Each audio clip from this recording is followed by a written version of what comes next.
Welcome to the Pacific Research Institute's Next Round podcast. I'm Rowena Ichon, COO, and with me, as always, is Tim Anaya, Vice President of Marketing and Communications. Our special guest this week is George Gilder. Many of you know him as the author of the seminal book Wealth and Poverty, which I read and it truly opened my eyes back when I was a young student. Tim and I chat with George on the re-release of his book, The Israel Test, How Israel's Genius Enriches and Challenges the World.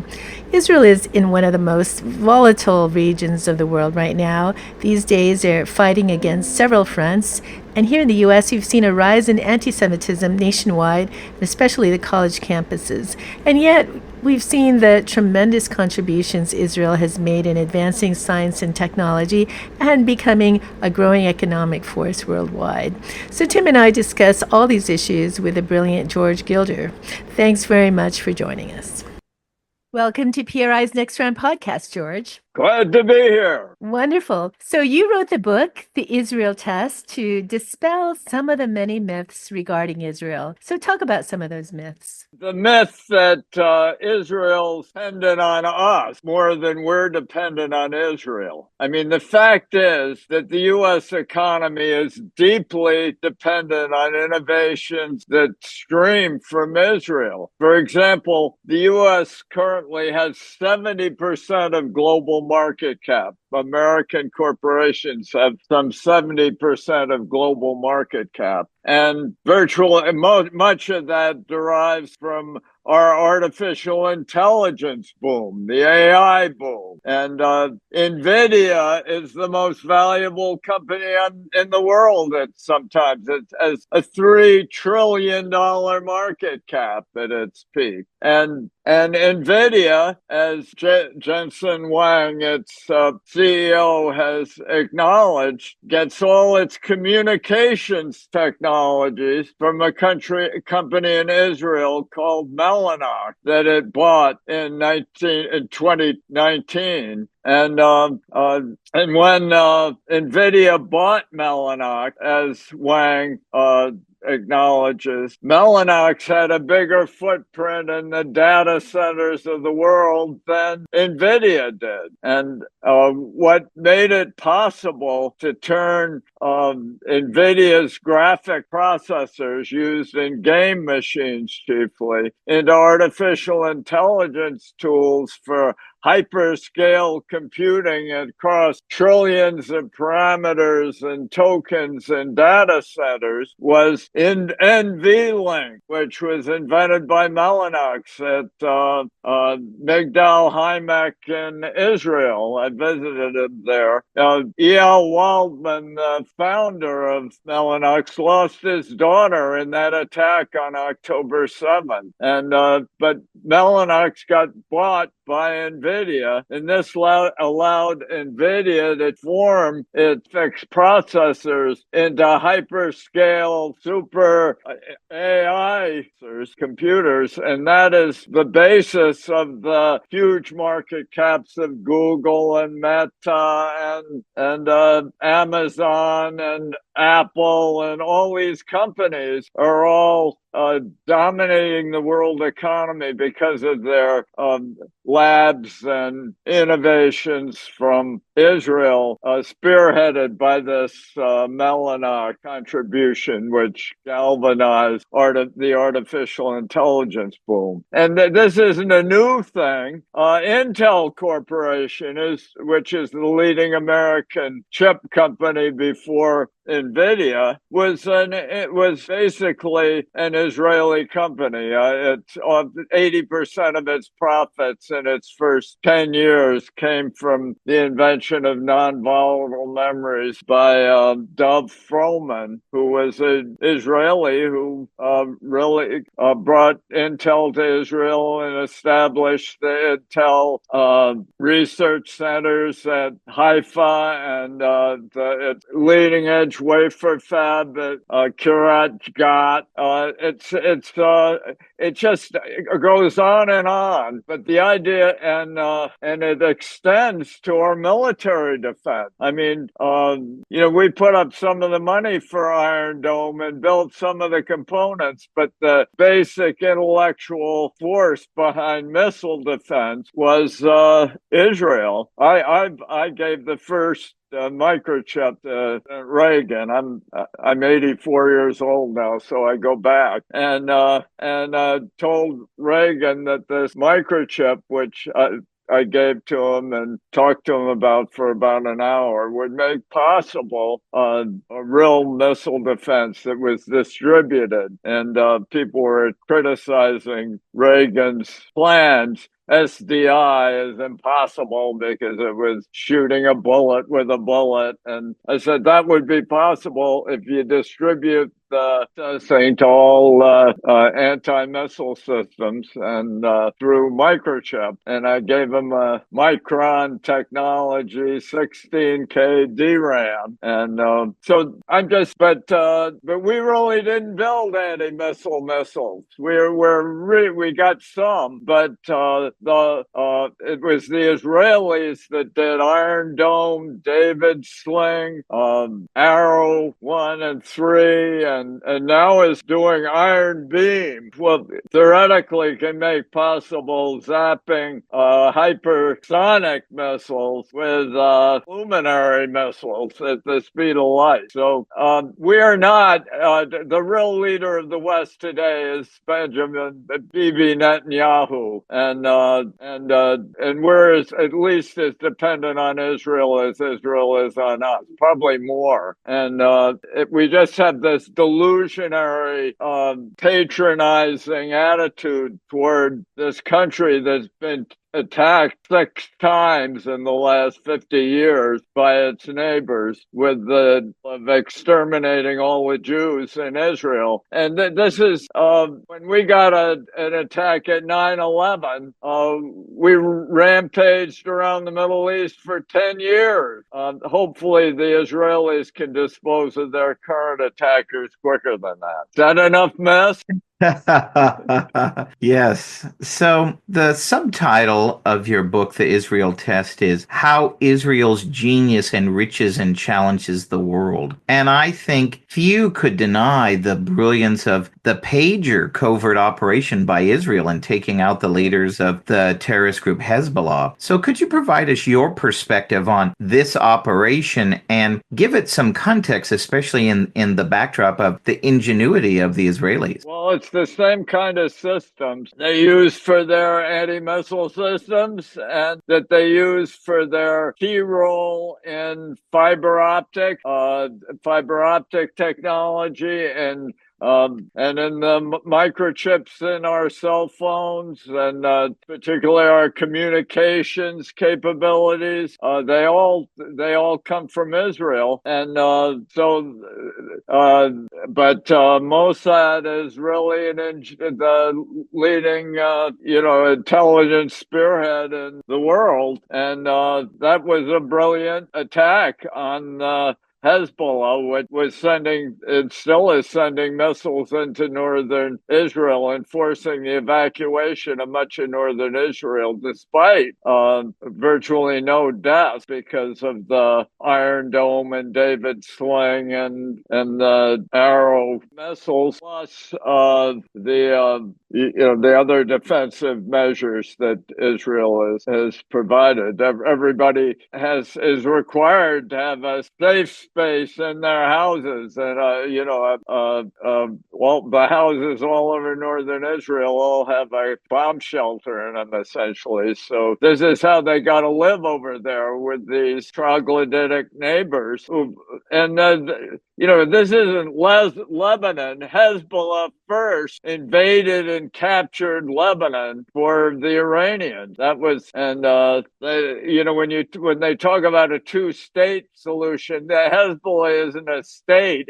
It's a terrorist army that wants to kill Jews, and that's its only purpose or aspiration. The same as Hamas. And if we were surrounded by that kind of menace, we would respond probably more, judging from our response to 9/11, we'd be responding much the way Israel is, and if only with less care for avoiding civilian casualties and less care for the collateral damage and the more like our invasion of Iraq. We'll get back to Next Round in just a moment, but first, are you getting PRI's regular email updates? If not, go to pacificresearch.org and click the sign up button at the top of the page to get the facts you need to fight back delivered every week to your inbox. Every week, PRI sends you what you need to know about what's going on in Washington, D.C. and Sacramento, and gives you the free market ideas needed to save our state and our nation. By going to pacificresearch.org and clicking the sign up button, you can sign up to have Policy Alert, our weekly roundup of all the best ideas from PRI scholars delivered to your inbox. Or you can sign up for event updates so you're the first to know when PRI is coming to your community with great events. So sign up now at pacificresearch.org and click the sign up button at the top of the page to get PRI's content delivered to your inbox each week. Israel, it's a democratic capitalist country. It's the only democratic state in the Middle East, and it's seen tremendous successes despite being a relatively new country established just in the late 40s after World War II. Why do you think Israel has made such huge economic strides? You talk about, its technical prowess, but culturally, why do you think that it has been able to make such progress? I think because of a hero. I think it's chiefly Netanyahu. What happened was, in 1985, Israel almost died. In 1985, its socialist experiment essentially collapsed. Its Histrodrut Bank was paralyzed. It shekel devalued. Its inflation rate approached 1,000%. They were forced to contrive an emergency joint regime to overcome the crisis, and Israel survived because in the course of time, Netanyahu became finance minister, and they increased their venture capital 100 times. They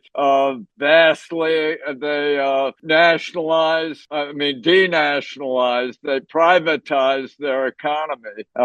With the help, incidentally, of John Snow, who worked with George Bush to kind of force Israel to adopt capitalism. Israel began with this romance of socialism, and it didn't work for Israelis in Israel any better than it worked for Israelis in Russia, where they established communism in Russia. It doesn't work anywhere. And same time, 1 million, as a result of the Jackson Amendment, which this was an American provision that required the Russians, in exchange for various benefits, to free their Jews to leave Russia. This made Solzhenitsyn irritated. Solzhenitsyn has written a book called 200 Years Together, and it's about the history of Jews in Russia, and he's a little disgruntled because they imposed Marxism, and then they were the only ones who got to get out.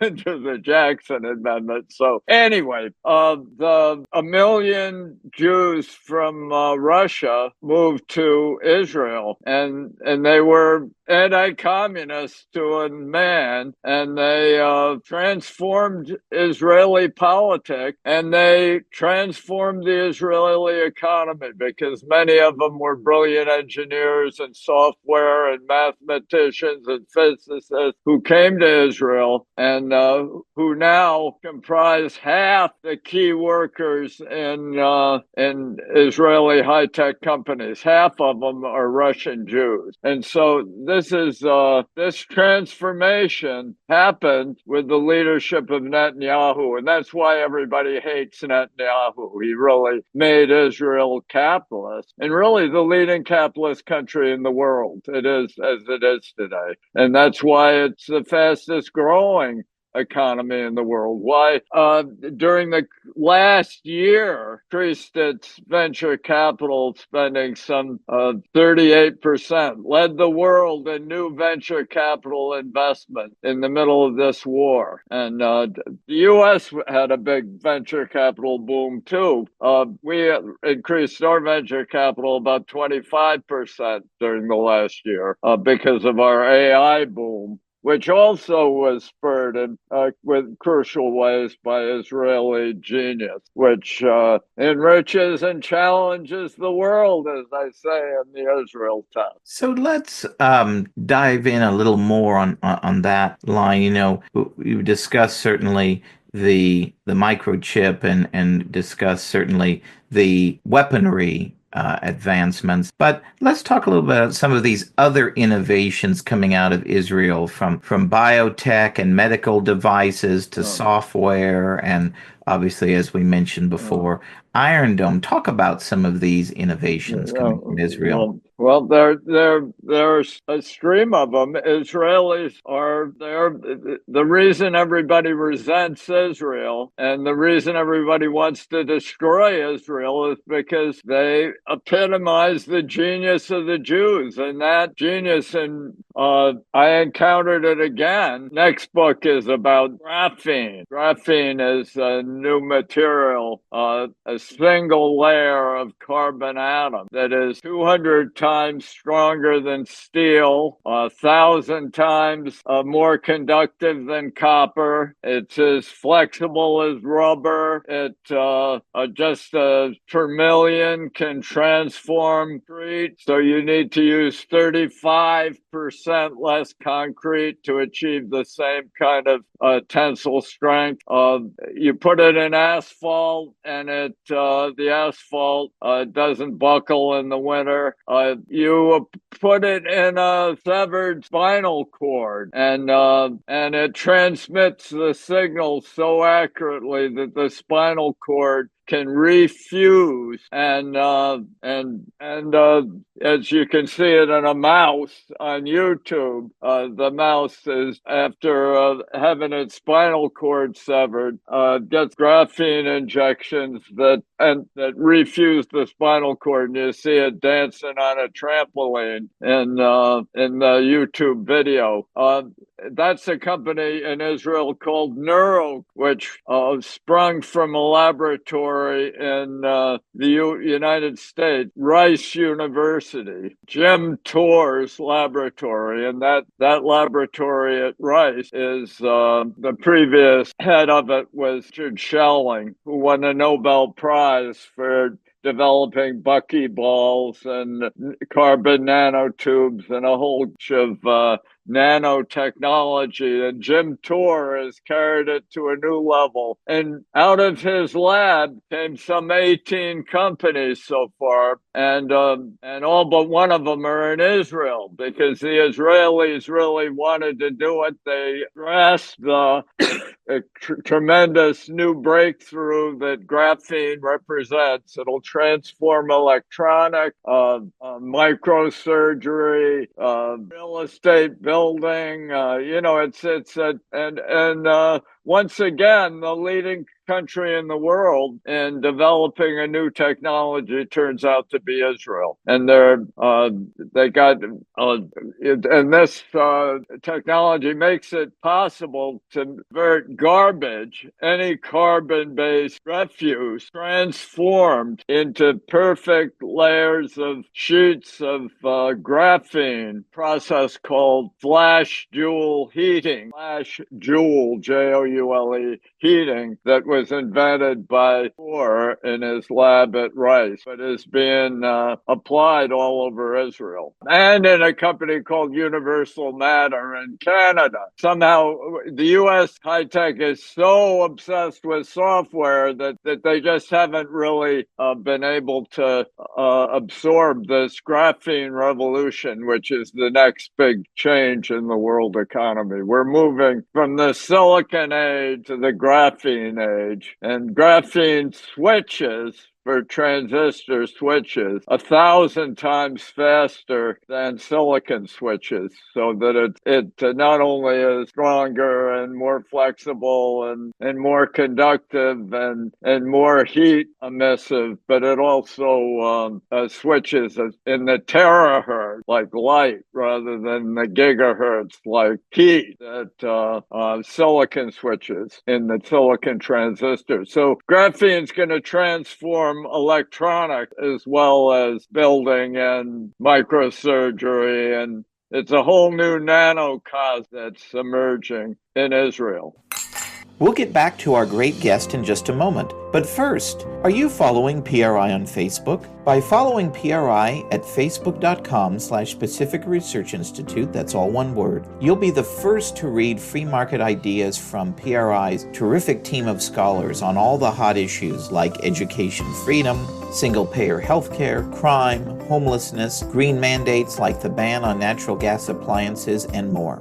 Plus, when you follow PRI at facebook.com/Pacific Research Institute, you'll be the first to know when tickets go on sale for PRI's must-attend luncheons, dinners, and galas across the state. And you'll be first in line to secure your spot to hear great speakers like Michael Schellenberger, Gordon Chang, Steve Hilton, and many more. So go to facebook.com/Pacific Research Institute and follow PRI today so you'll be the first to know.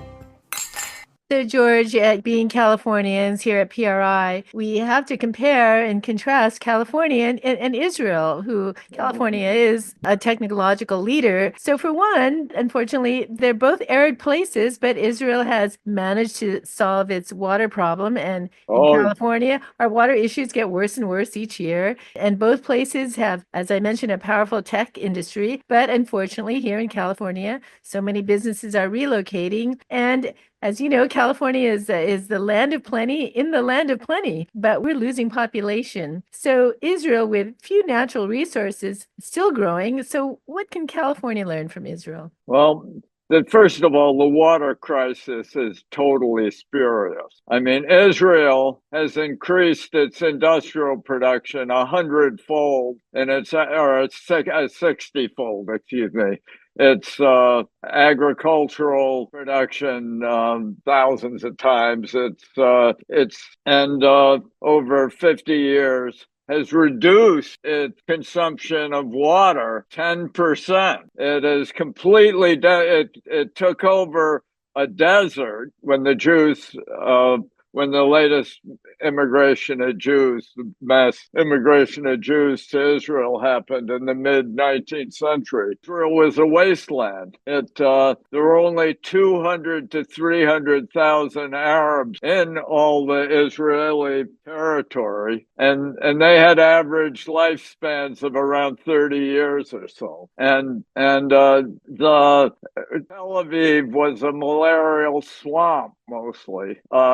It was the country was a wasteland, and no Arabs had any interest in it virtually. And the Jews banished the malarial swamp. They planted 1 million trees. They drilled 538 wells. They invented drip irrigation. They eventually developed desalination plants that lead the world. They erected new waterworks and transformed Israel into a country that now has a greater per capita income than Germany, France, Japan, South Korea. And really, if you measure the innovation there, Israel is really the world's lead economy. So all while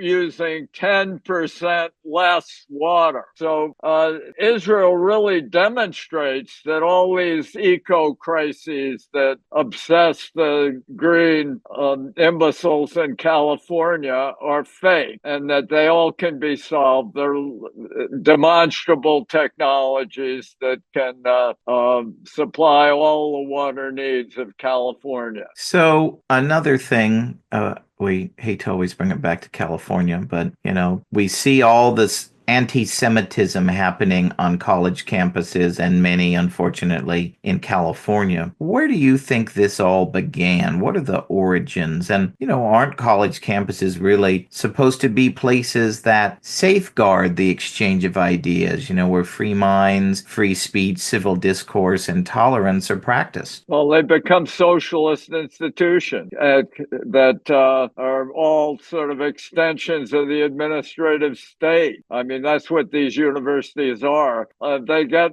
where Biden administration is now trying to give the universities essentially by writing off the loan to college students, the $1 trillion worth of loans, something like that. It's not quite that much, but huge amounts of loans. And but the college students have all been ripped off by the universities. They've under the influence of government interventions and regulations, the universities took the money and ran and created these vast Stanford has now as many administrators as it has professors. It's all these DEI departments and have completely corrupted and debauched America's universities. And I believe that I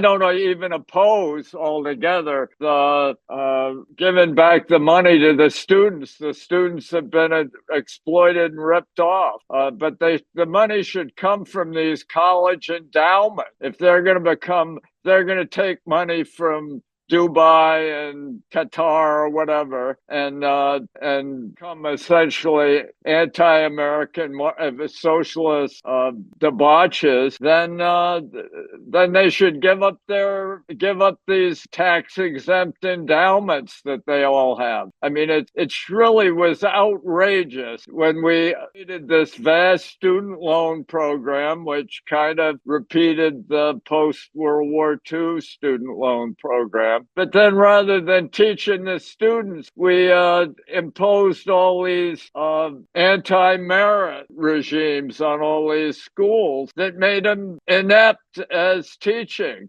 That these kids come out of these colleges and they're Marxists, they're anti-Semites, and that's a wonderful product of Stanford University or Columbia or Harvard. They named this idiot president of Harvard who plagiarized her thesis. I mean, I wrote a book 50 years ago called Sexual Suicide, and that's what's happening in the universities. They're this feminist regime, anti-merit, fake equality it's all just socialism, which always breeds mediocrity and demoralization. We'll get back to our terrific interview in just a moment, but first, PRI's YouTube channel is must watch. By visiting youtube.com/Pacific Research 1, that's the number 1, you can watch webinars, videos, and other original content, including our new Free City Center video tours and interviews. You can watch as PRI's Wayne Weingarten tours Dignity Moves, a San Francisco nonprofit that is reimagining scalable solutions to homelessness with founder and CEO CEO Elizabeth Funk. And you can check out Stephen Greenhut's tour of a proposed new city in rural Solano County that has generated significant interest and intrigue. You can even listen to previous episodes of Next Round Podcast. So visit PRI's YouTube channel today at youtube.com/PacificResearch1, that's the number 1, and click the subscribe button to receive notifications about our latest content as soon as it's posted. So, George, let's now turn to some politics here. So the Democrats have comfortably relied on the Jewish vote for many, many years. Can the Democratic Party rely on Jewish voters this presidential election cycle, especially given that the Biden administration is kind of soft in terms of its support on Israel? I mean, here, anybody who sees this country with surrounded on all sides by movements dedicated not just to destroying the country, but to exterminating its population. I mean, Nasrallah, the former head of Hezbollah, which is an Iranian finance creation, said that he was glad Israel was established so the Jews would all be in one place where it could kill them all at once. That was Nasrallah's view. And if these are not civilized people surrounding Israel, as I explain in the Israel test, I tell the whole history of these Muslim movements and their affiliation with Hitler and their visits to concentration camps. You know, the Grand Mufti of Jerusalem, Husseini, visited Auschwitz and with the Goebbels and went back to Israel and tried to poison the water supply in order to have a Holocaust in Israel. I mean, this is the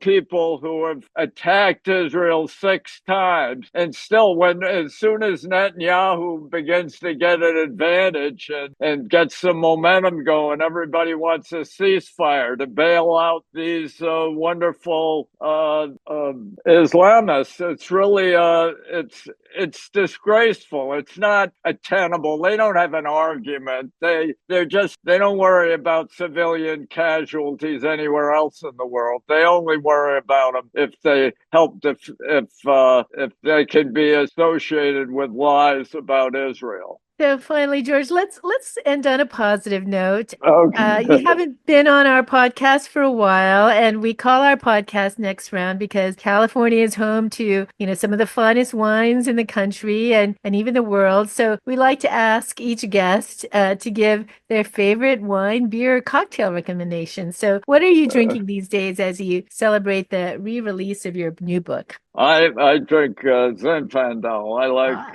California Zinfandel. Other things too, but in general, California Zinfandels are my favorite. Any particular brand you like? I whatever is available. But Josh is good, and there are other brands, but those are my. I could probably go upstairs and give you some more names, but I forgot this detail of my assignment here when I was driving behind that school bus down the Turringham Road. But thank you so much. Yeah, I mean, we like at the end of the year we like to put together a wine map to detail what our guests like to drink. So I like to go to Ojai and Paso Robles, and I run through the vineyard there, up and down the hills, and there are a whole bunch of wonderful Zinfandel producers in that area where I visit. Thank you for interviewing me. If you like this episode, please tell your friends and subscribe to PRI's podcast at iTunes, Google Play, Stitcher, TuneIn, iHeartRadio, and Spotify.